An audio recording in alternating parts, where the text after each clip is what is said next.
time. Guess what? It's vlog 65. No tattoos this week, but you still got the fear of what's my weight? 12 stone 1.7. So yeah, it's hovering like 12.1, 12.2, something like that.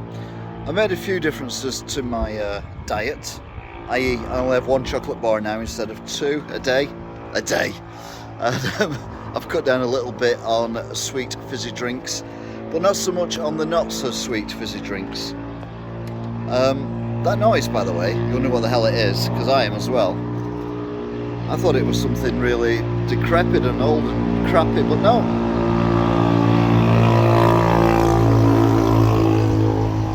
Oh yeah. So, there you go. What else has been going on this week? I'm starting to become a bit of a regular on Talk TV by ringing in. And I did that this week. I didn't post it on Wigan Watch because it wasn't really Wigan Watchy. But I'll post it here. But just to remind you, I'm not Ken. Ken rings up all the time on all the things. I don't do that. I only ring up Andre and occasionally James well. But anyway, here you go. Right, Tony and Wigan, put him on. David, I've had enough. Right, Tony, right. Do you know what? My life is that bad after that call that I'd rather listen to the bloke from Wigan. Right, go on. Go on, Tony. Dave, are you still there, Dave? No. Dave? Right, come on, Tony from Wigan. Dave, have you finished everything? Have you got everything out that you wanted to say? Dave, have you said everything you wanted to say, Dave? Dave? No, let's talk to the Wigan Watch bloke. Come on, put the Wigan Watch bloke on. Sniggering. Right, come on. Put the Wigan Watch. Tony. Put Tony on. He's not on. Tony. He's not. He's on mute. Yeah, he's there. He is. All right, Tony. I mean, I've been here a while. Hi, Tony. Well, say something. It'll be good. Well, how do you think I'm feeling after that? I mean, I was invited to that bloke, Tony. That bloke wanted me to have a debate with him about whether Hitler was a nice man. Now, I'm not being funny, but I think it's been fairly comprehensively established that Hitler was not a good bloke. Well, the thing is, he was talking about Airwolf as well, and I don't want to upset you or anything, but I've been watching The Prisoner tonight. Oh, God, no. This is like a fever dream. A lot of people watch things but to get into this. What TV shows do you watch before to watch Andre and Ash? Get you in the mood, yeah. Yeah, usually politics, but they're not in it. Chaser. Anyway, Banks. Yes. Oh, thank God. Let's talk about Banks. Right, come on, let's refocus. Right, tell us about Banks, Tony. Come on. Have they knocked down the banks in Wigan? The few have closed, and there's a few others closed in another bank nearby. I mean, basically at the moment, the banks are getting us all to go digital and use our credit cards and all that, and then close all the bank accounts, all the banks down, get rid of all the staff, and make even more money from it. And the problem is then, Peter, it's then becomes even harder with this computer says no thing. Because, I mean, I get in touch with my bank and they do this chat online thing, and it's not a human. I have to say now, I think that Dame Alison Rose is the architect of the end of a cashless society. Yeah. I believe that a cashless society now is a threat to our survival. It's a freak. Yeah, I do think this has really put a kind of sticky wicket right in there, which makes me think that this is one of the reasons Nigel has done it deliberately. Yes. I do think, because this has been his big crusade for quite some time now, and I do think there are still a lot of questions to be asked, like, you know, if a bank is able to get rid of your account altogether, what else are they going to be able to do in the future if we don't have actual physical cash?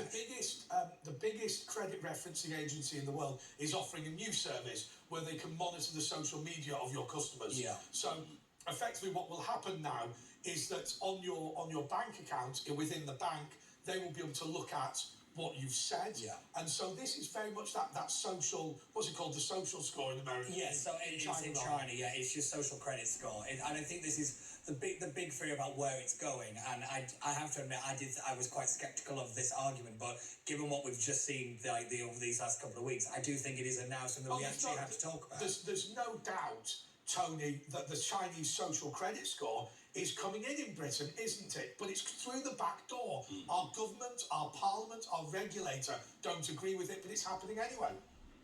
Yeah, the problem you've got is when you spend cash, if you go a shop and buy a loaf of bread or whatever, and you give them a fiver and they give you your change or whatever. No one knows what you've done other than you and the shopkeeper. Whenever you use your card, not only do the bank know where you've been, what time you were there, how often you go there. I mean, the amount of detail and the amount of information they get from you every time you use your card is ridiculous. And whereas a lot of people, if you use cash, it's more anonymous. You can actually, buy I stuff. had a very good friend, Tony. I had a very good friend. Yeah, you've got to be careful. I mean, another thing, although it's completely different, it is similar about information that we're giving to people without thinking about it, are these cards that you use for supermarkets to get discounts, which Tesco introduced. And again, they know what you buy, when you buy it. I've got a very good friend of mine who works in Selfridges, and he got a loyalty card. Right, do not do this. Do not do this. He got a loyalty card, and every time people didn't use their loyalty card, he swiped it. Right? He had 30,000 quid on it. When he said he was just sat there one day, and he said I've saved up 30 grand on this card, and the security marched him out of the building. And I said to him, you do not understand what the purpose of the card is. They want to understand their customers. When they go, oh, this person's spending £1 million a month, they're going to check Right who it customer. is. Absolutely. All right, Tony, well, look, we look forward to watching Wigan Watch. No, we don't. It's the worst. If you want to watch Wigan Watch, it's on YouTube. Watch Airwolf like David in Colorado. It's the worst TV show I've ever seen. Tony walks around Wigan looking at demolished buildings. Anyway, we're going to be talking more about Nigel Farage and not about Hitler or Airwolf straight after this. So yeah, it's a bit of banter. We have this thing that he goes on about Wigan Watch. I said I don't want to talk about Wigan Watch because that's not what I ring up for, and I don't ring up about Wigan Watch, but I end up talking about Wigan Watch anyway. Hilarity always ensues. It's hilarious because it's hilarity, and that's what hilarity is. Hilarious. Silence hasn't really done anything I've filmed this week of interest, sadly. So I think that's probably going to be it for this week. Anyway, thanks for watching. Did you still are? See you again next time. Until then, bye. It seemed a good idea to walk to work today and walk home again. I'm not so sure now. Yeah, it wasn't really anyone that left. Anyway.